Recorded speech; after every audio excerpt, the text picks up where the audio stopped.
Have you ever noticed that some people walk into a room and immediately create calm, clarity, and confidence, while other people walk into the room and immediately make everybody tense?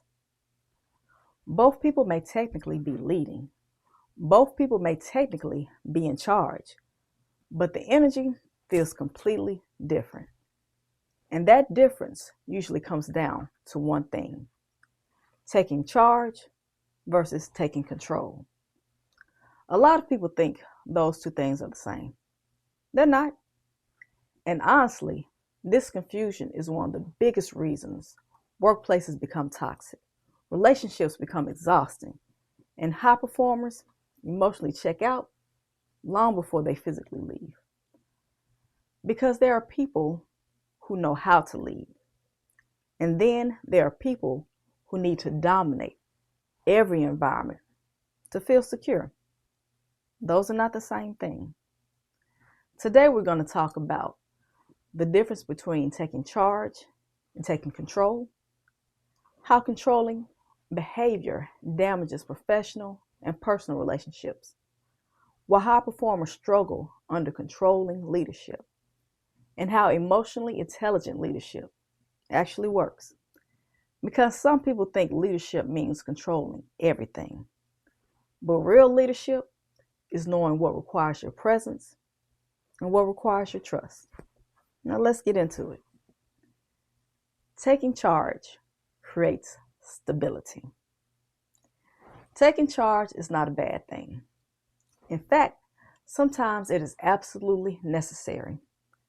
There are moments in life where people need someone to step forward and provide clarity. Sometimes a team is confused. Sometimes a project is falling completely apart. Sometimes a family is under pressure. Sometimes there's uncertainty, fear, stress, or chaos. And in those moments, healthy leadership matters. A person who takes charge says, okay, let's organize this. Here's the plan. Let's solve the problem. We can handle this. Now that energy feels stabilizing. It feels reassuring. Because taking charge is responsibility driven, not ego driven. And people can feel the difference. Healthy leaders do not create unnecessary confusion just so they can appear important. They help people move forward. That's what real leadership does. Real leadership reduces chaos. It does not create more of it. Some of the best leaders I've ever encountered were not loud, controlling, or overbearing. They were calm, clear, consistent. They knew when to step in, and they also knew when to let capable people do their jobs. That's leadership maturity. Now let's talk about control. Control usually comes from fear. And I know people don't like hearing that, but it's true. Controlling behavior is often rooted in insecurity, anxiety, fear of failure, fear of being unnecessary, fear of losing relevance, or fear of not being trusted themselves. So what happens? People start over-inserting themselves into everything. They monitor excessively. They micromanage. They overcorrect. They struggle to delegate. They need updates every 5 minutes. They second guess capable people. And eventually, the environment becomes emotionally exhausting, especially for high achievers. Because high performers can feel when leadership doesn't trust them. And once trust disappears, motivation starts disappearing too. This is why so many talented professionals quietly disengage. Not because they suddenly became lazy, but because they became emotionally drained by excessive control. One thing I have heard repeatedly from high achieving professionals over the years is this: we do not need to be babysat. If you hire someone because they are competent, why are you treating them like they can't think? That contradiction frustrates high performers constantly, especially in workplaces where Leaders criticize their work one week, praise them the next week, then micromanage them the following week.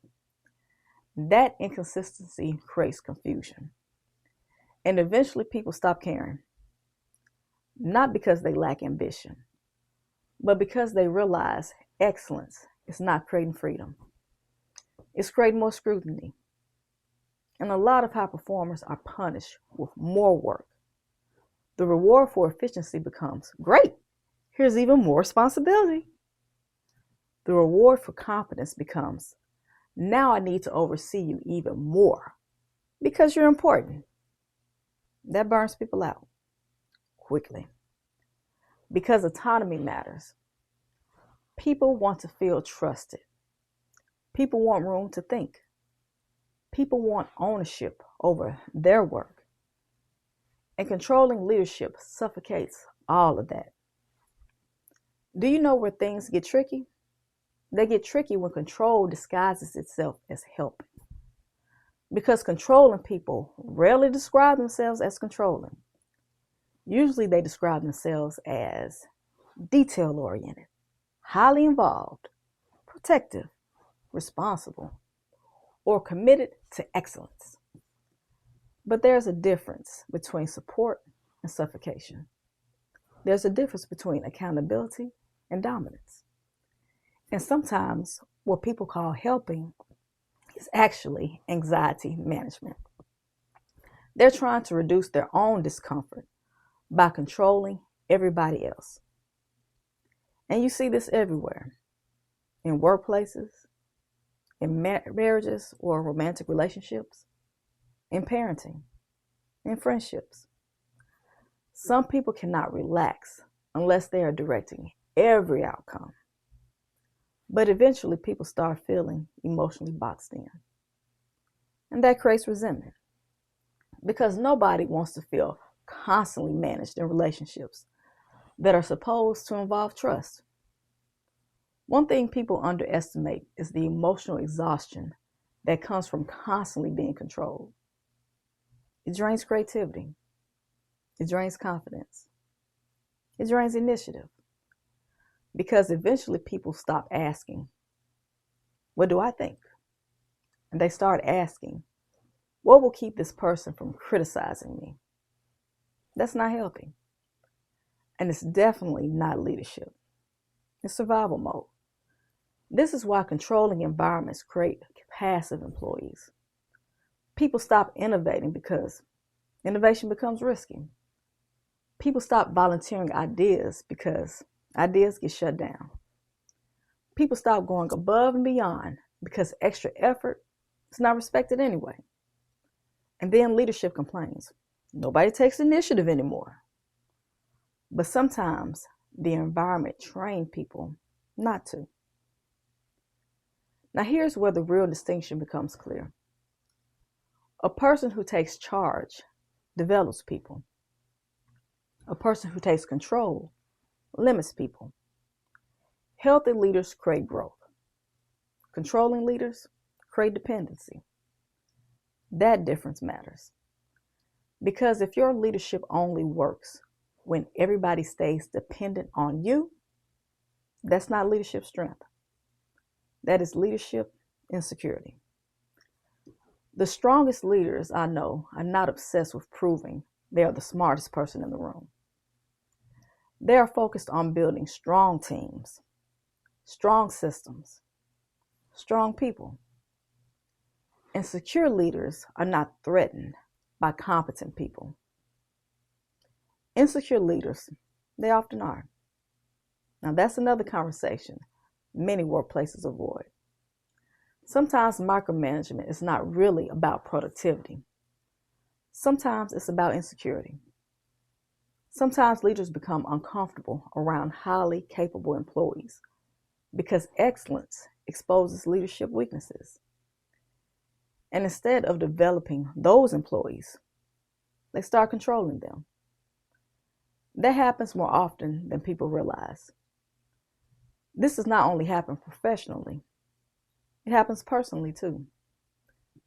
There are people who think love means control. They think If I care about you, I should monitor everything. No. Healthy relationships require trust, not surveillance. There's a difference between providing stability versus controlling every decision. A healthy partner can take charge during difficult seasons, but unhealthy control creates emotional exhaustion. And eventually people stop feeling emotionally safe because nobody wants to feel managed all the time. That applies to marriages, friendships, family dynamics, and parenting too. Children especially need guidance without emotional suffocation because over-controlled children often grow into adults who struggle with confidence, decision-making, and independence. Everything requires balance. Now let's add nuance here. Some people became controlling because it worked. Maybe they grew up in chaos. Maybe over-controlling situations helped them survive difficult environments. Maybe they were praised professionally for always staying on top of everything. Maybe their identity became tied to being needed. So I understand where some of this behavior comes from. But survival strategies can become destructive patterns when left unchecked. And eventually, controlling behavior becomes expensive. It costs relationships, it costs morale, it costs innovation, it costs trust, and sometimes it costs talented people. Because high performers eventually leave environments where they feel emotionally restricted, even if they stay physically present for a while. Mentally and emotionally, they're already checked out. One of the clearest signs of confidence is this. Confident people do not need to control everybody. They trust themselves enough to allow space for others. That's maturity. And honestly, some people mistake dominance for strength. But emotionally intelligent leadership, it looks very different. Emotionally intelligent leaders communicate clearly, establish accountability, support people, and then allow capable adults to operate. That balance matters because leadership should not feel like emotional imprisonment. People thrive when they feel trusted, not monitored every second. So here's the difference. Taking charge says, we can handle this. Taking control says, I do not trust anyone else to handle this. One creates growth, the other creates resentment. One creates strong people, the other creates emotionally exhausted people. And if leaders, partners, parents, or professionals do not learn the difference, they risk damaging the exact relationships they're trying to preserve. Because people do not thrive under constant control. They thrive under trust, clarity, accountability, consistency, and support. That is what healthy relationships and leadership looks like. If this conversation resonated with you, make sure you like this video, subscribe to the channel, and share this with someone who has experienced controlling leadership or toxic workplace dynamics.